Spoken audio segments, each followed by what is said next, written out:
ഇന്ന് നീലിക്കുട്ടിയെ കൊണ്ട് ഹോസ്പിറ്റലിൽ പോവാണ്. കുറച്ച് ദിവസമായിട്ട് അവളുടെ തലയുടെ ബാക്കിൽ എന്തോ ഒരു ബാക്ടീരിയ പോലെ സ്പ്രെഡ് ചെയ്യുന്ന പോലെ തോന്നിയപ്പം ഇന്ന് അവളെ കൊണ്ട് ഹോസ്പിറ്റലിൽ പോകുമെന്ന് വിചാരിച്ചു. അങ്ങനെ ഞങ്ങളൊരു ട്രിപ്പ് പോകുന്ന പോലെ അവളെ കാറിൽ കയറ്റി. പുള്ളിക്കാരി ഇതുവരെ കാറിലൊന്നും ഇങ്ങനെ കയറിയിട്ടൊന്നുമില്ല. ആദ്യമായിട്ടാണ് പുറത്തോട്ട് ഇറങ്ങുന്നത്. എപ്പോഴും വീട്ടിൽ തന്നെ അവിടുന്ന് ഇങ്ങോട്ടും ഓട്ടം തന്നെ ഓട്ടം. ഇതെങ്ങോട്ടാണ് തട്ടിക്കൊണ്ട് പോകുന്നത് എന്ന ഭാവത്തോടെ ഉണ്ടായിരുന്നു.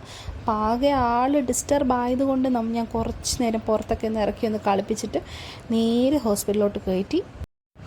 ഹോസ്പിറ്റലിൽ എത്തിയിട്ടും കുറച്ചൊരു മൂഡ് ഓഫ് ആയിരുന്നു. പിന്നെ ഞാൻ കളിപ്പിക്കുകയൊക്കെ ചെയ്തു. അത് കഴിഞ്ഞിട്ട് പുറത്തോട്ടൊക്കെ ഇങ്ങനെ നോക്കി നിൽക്കും, എന്നെ എവിടെ കൊണ്ടുപോയെന്ന ഭാവത്തോടു കൂടെ. അത് കഴിഞ്ഞ് ഡോക്ടർ വന്ന് എല്ലാം ചെക്ക് ചെയ്തിട്ട് അതിനുള്ള മരുന്നും ഇഞ്ചക്ഷനും ഒക്കെ കൊടുത്തു.